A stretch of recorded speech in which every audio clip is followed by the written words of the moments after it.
The pyramids of Old Kingdom Egypt are among the most impressive monuments ever built. These spectacular structures were constructed on the desert fringe far from major settlements. The pyramids were temples to the deceased king, who was the incarnation of the god Osiris. Veneration of the king required both preservation of his corpse and provision for his needs in the afterlife. The mortuary temples of Egypt were not the core around which the city developed, but rather a distinct center of power. Concerning the development of mortuary architecture. The development of royal mortuary architecture in Egypt has its roots in the pre-dynastic period.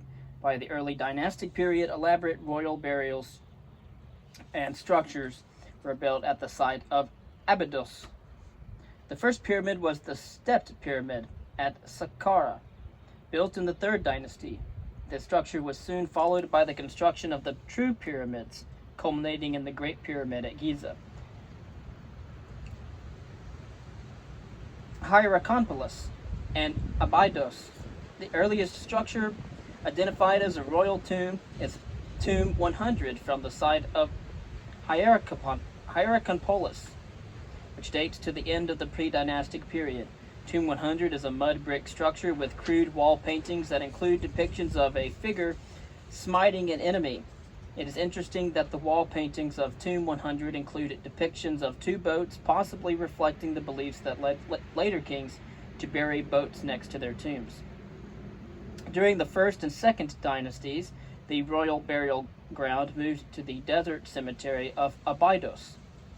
The tombs at Abydos are simple brick chambers built into pits dug into the ground. Above the burial chamber, a square mud brick enclosure was erected and then filled in with earth and gravel. A pair of stone markers inscribed with the name of the king was placed in front of the tomb, and a separate small temple was built close to the valley floor. Recent excavations of the burial enclosures related to King Aha at Abydos have made some surprising discoveries. The burial enclosure appears to have been purposefully destroyed shortly after construction.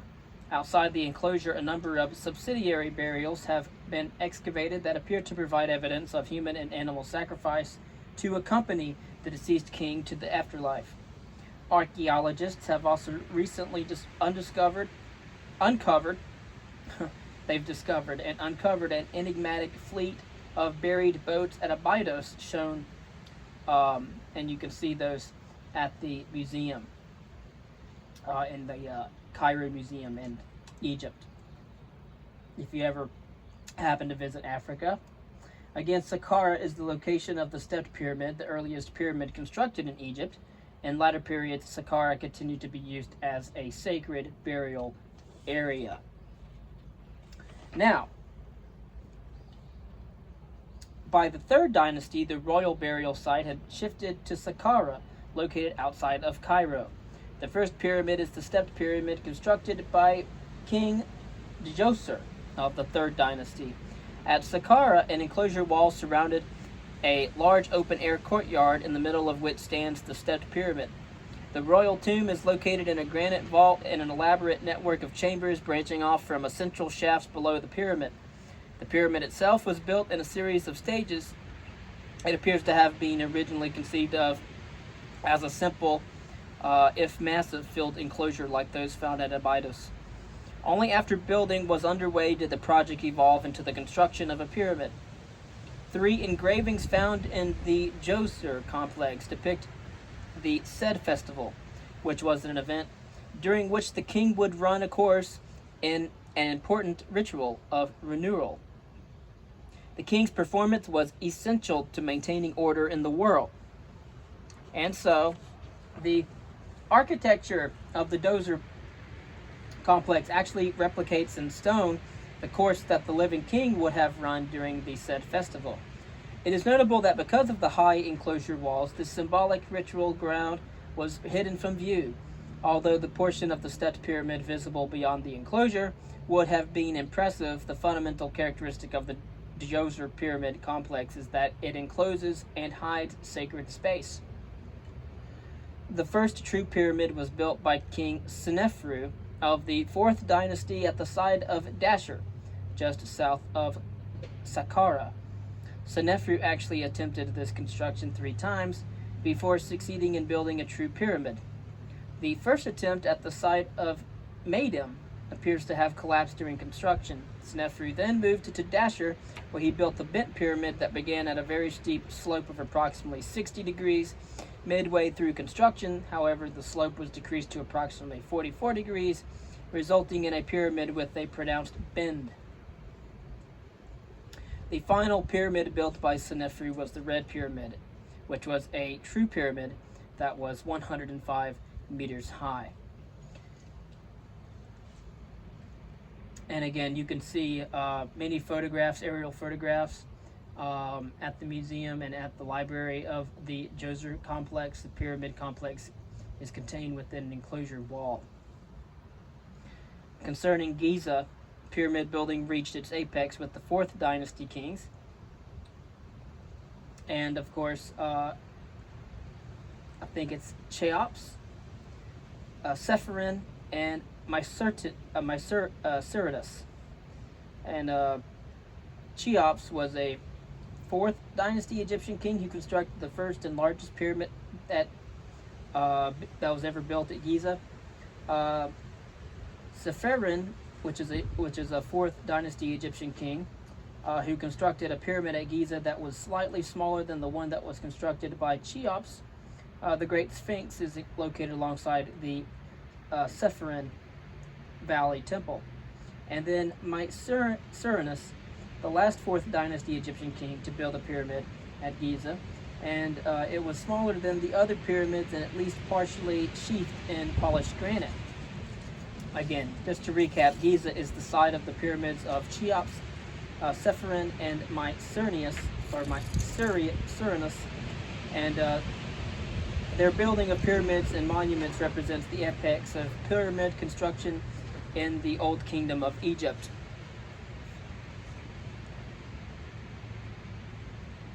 Subsequent dynasties after the 4th dynasty, put far less effort into the construction of monumental pyramids, although the tradition persisted well into the Middle Kingdom. The Giza pyramids are, very different in conception from the Djoser pyramid complex. At Giza, there is no enclosure wall hiding the sacred ground. The Giza pyramids are one element of a complex made of 4 parts. The first element is the Valley Temple constructed near the Nile Valley.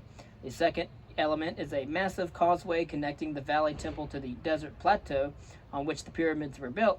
And this causeway is also connected to the third element of the complex, the Mortuary Temple, which is built up against the pyramid. The final and most visible element of the complex is the pyramid itself. The 3 royal pyramids at Giza are surrounded by subsidiary structures, including secondary pyramids, massive fields of bench-shaped mastaba, tombs of nobility, long pits in which boats were buried. Again, the Pyramid of Cheops, the first constructed at Giza, is also the largest ever built. The Pyramid of Cheops rises to a height of 146 meters and contains an estimated 2,300,000 blocks of stone. This monumental building task appears to have been accomplished during a reign that lasted 32 years. Ironically, the only royal statue that remains of Cheops is a crude stone figure less than 8 centimeters high. Originally, the Cheops pyramid was sheathed in a casing of fine polished limestone. It is hard to imagine the effect that this massive gleaming edifice would have had in its day, emerging from the flat, dull landscape of the desert plateau. The burial chamber of the Cheops pyramid is hidden within the body of the pyramid at the top of the massive ramp. The actual burial chamber is constructed of massive granite monoliths transported from Upper Egypt. Of course, standing in the burial chamber today, one is struck by the complete absence of ornamentation. The body of the king, presumably wrapped in a shroud, was laid to rest in a sarcophagus embedded in the floor of the burial chamber. The sarcophagus was then enclosed in the massive granite walls of the chamber, which itself is buried deep within the pyramid structure. The Sephirin pyramid is slightly smaller than the Cheops pyramid. Some of the original casing stones are still preserved on the upper part of the Sephirin pyramid, providing an idea of what these monuments looked like when they were first constructed. Sephirin's image is well preserved in a series of powerful sculptures discovered in his Pyramids Valley Temple. One of the most famous features at Giza is the Great Sphinx, the figure of a cat with a human head, carved into the bedrock of a small hill adjoining the Sephirin Valley Temple. Mycerinus was the last king to build a pyramid at Giza. His effort was more modest than those of his predecessors. The most impressive aspect of the Mycerinus pyramid, which is only 65 meters high, is the fact that it was at least partially sheathed in polished granite. Some of the most beautiful Old Kingdom sculptures are figures of Mycerinus that were recovered from his valley temple. These figures convey the sense of quiet power that is the hallmark of Old Kingdom art. Concerning the pyramids and the state, the stepped pyramid of Djoser at Saqqara is cloaked in an enclosure wall. The great power of the pyramid complex was visible only to those allowed into the enclosure. The conception of the pyramid complex, first developed by Senefru at Meidum and Dashur, and then brought to full fruition at Giza, is radically different. At these sites, the complex sits on sacred ground, but the monumental pyramids are an inescapable presence visible to all. The Giza Pyramid project and its power suggest the power of the king and make the power of the state an inescapably real part of the landscape. However, even at Giza, not all is visible. The king's body is wrapped in a shroud and placed in a stone sarcophagus in a chamber hidden in the mass of the pyramid. The pyramid complexes made visible the power of the king, while cloaking his body in mystery. At the same time, the construction of the pyramids was an undertaking of such immensity that it became a substantial aspect of what the state did. One of the most fascinating questions in archaeology is how the early Egyptian state was able to mobilize the labor to build these spectacular monuments. Beginning in the late 20th century, in the 1980s, excavation to the south of the Great Sphinx have begun to pick up traces of the massive organization of labor involved in constructing the pyramids. The discovery of breweries and bakeries to the south of the pyramid complex suggests that at least some of the workers were paid in the form of food rations. The organization required in building the pyramids involved not only labor to construct the structures, but also people to produce food for the labor force. Concerning the city, the Egyptian king ruled over the entire Nile Valley. Egypt was a territorial state rather than a city-state. The fundamental expression of the state was the unification of Egypt, embodied by the figure of the king wearing the crowns of Upper and Lower Egypt to unify them. The monumental core of the early Egyptian state was not embedded in an urban center. The largest settlements known from the early dynastic and Old Kingdom periods are best characterized as large towns rather than cities. However, it is possible that the picture of Egypt as a state without cities is partly the result of the limitations of archaeological recovery. At many sites, the early dynastic and Old Kingdom levels far below the water table are far below the water table and cannot be reached by excavation. And so, this is true of Memphis, the Old Kingdom capital of Egypt, where excavations have not been able to penetrate below the New Kingdom occupation. And then there is Amarna. A unique picture of an Egyptian city is preserved at the New Kingdom site of Amarna in Upper Egypt. Amarna was founded as a new capital city by the heretic king. And of course, that was Akhenaten from 1363 BCE to 1347 BCE. Akhenaten put in place a reform of Egyptian religion, discarding much of the traditional pantheon and focusing on the visible disk of the sun, known by the Egyptians as Aten, and of course going from more of a polytheistic religion to a monotheistic one. In addition to instituting religious reform and founding a new capital, Akhenaten developed a new art style in which he and his queen Nefertiti were depicted with oddly elongated features. After Akhenaten's death, his religious reforms were rejected, his monuments were smashed, and his city at Amarna abandoned. Because Amarna was not subsequently reoccupied, it has provided archaeologists an opportunity to map extensive horizontal exposures of a fortified city stretching for over a kilometer along a major ceremonial road. Excavations of workshops, houses, and bakeries have provided unique insights into life in the Egyptian city. The question that lingers is whether cities like Amarna existed during earlier periods of Egyptian dynastic history, or whether urban centers developed only during the New Kingdom. In summation, the Egyptian state challenges the expectations archaeologists have formed of state societies. The most obvious challenge is that there is, at present, no evidence that the early Egyptian state was an urban society. No cities are known from the Old Kingdom. Indeed, not only are cities absent, but the focal point of the state was the construction of massive funerary monuments that were set out in the desert margins. Again, however, there is also a more subtle challenge. What we know about social organization has suggested that in Egypt, kinship continued to play a very pertinent role long after the formation of the state. The pyramids of Giza leads us to question the source of the legitimacy of this early state society. These monuments are spectacular feats of engineering, indeed, organization, and even sheer human effort. We have begun to gain an understanding of how the labor was organized, but the question remains of how these people were motivated to participate in such an undertaking. Is it possible that the state was powerful enough to coerce such a massive labor force? Because there is no evidence to support such a hypothesis, although undoubtedly not everybody participated willingly. Of course, there is good reason to think that the people's belief in the king as the actual incarnation of divinity was essential for the maintenance of Ma'at, and that played a key role in the creation of the Egyptian state. It is hard not to conclude that the people who built the pyramids at Giza did so, at least in part, because they believed that they were building the tomb of a living God. And so Amarna, again, is a city built by Akhenaten, the heretic king. It was abandoned after his reign, and excavation of that city has provided unique horizontal exposure of an Egyptian urban center and a look into what a Egyptian city was like. And again, Akhenaten was the religious reformer who built the city of Amarna. And it is interesting to think that these people built the pyramids at Giza, and that they did so partly because they believed that they were building the tomb of a god.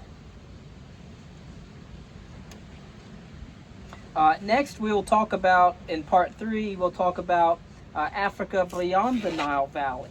We'll talk about that as well. Well, I'll go ahead and do that real quick because next we're going to go into the Aegean. Okay, the Aegean Sea area, and talk about the Mycenaean culture and the Minoan culture before that.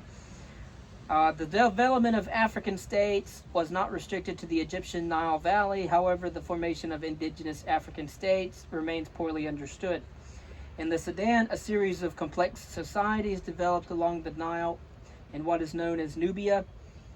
In the Ethiopian highlands, an impressive kingdom developed around the city of Aksum, which flourished during the first millennium CE, contemporary with the Roman Empire. Aksum is famous for its standing stones carved in the shape of multi-story buildings. The tallest of these monuments, carved from a single block of stone, rises 61 meters along the East African coast, stretching from Somalia in the north to Mozambique in the south. There is a series of cities developed contemporary with medieval Europe.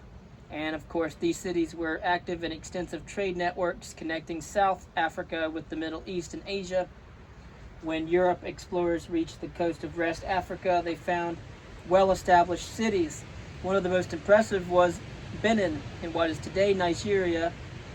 Benin is celebrated for its remarkable brass plaques, many of which have been acquired by Western museums, and some have questioned whether cities such as Benin developed indigenously in West Africa or whether they emerged as a result of an external stimulus, first from the Islamic North Africa and then from Europe. Excavations at the site of Djenné Djenno, all right, it's located in the middle Niger Valley in Mali, and it has these excavations have demonstrated that urban centers in West Africa predate extensive external contacts. Again, the Djenné Djenno is a site of an urban center in Mali, which is in West Africa, and it predates extensive external contact. So, the city of Djenné is known from historical sources as a pertinent trade center for caravans. Again, those were Muslim caravans coming from Timbuktu to the north. And the region around Djenné is very fertile. The river is rich in a wide array of fish. Djenné Djenno was a site 3 kilometers from modern Djenné. The mound at Djenné Djenno rises 8 meters and covers 330,000 square meters. Excavations have uncovered 3 major phases of occupation beginning around 250 BCE. Again, 3 major phases of occupation from 250 BCE, lasting all the way to around 800 CE. By the year 300 AD, the entire area of this site appears to have been densely inhabited. Population estimates for the site range from 7,000 to 16,000 in terms of population density. There is considerable evidence of local iron smelting and other specialized craft activity. The city was surrounded by a mud brick wall. However, there is no evidence that the houses were laid out along a regular grid.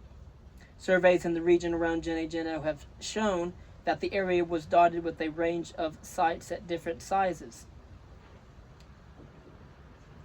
And only a small area of Djenné Djenno has been excavated, making it very difficult to come to any conclusion concerning the social organization of the city. The excavators of the site, such as Susan Keach McIntosh and Roderick McIntosh, have found no evidence of either a clearly defined elite or a special elite area of this site. Roderick McIntosh has developed a picture of Djenné Djenno as a city ruled by overlapping sources of authority rather than the centralized authority found in other early state societies. And again, you could find big monumental stela at Axum, and that is in Ethiopia. Yeah, it's over in Ethiopia. So next we're going to talk about Knossos. All right, Knossos was a site excavated by Arthur Evans that is the largest Minoan settlement, and we're going to get into the Minoans. Okay, the Minoans were a Bronze Age society located on the island of Crete.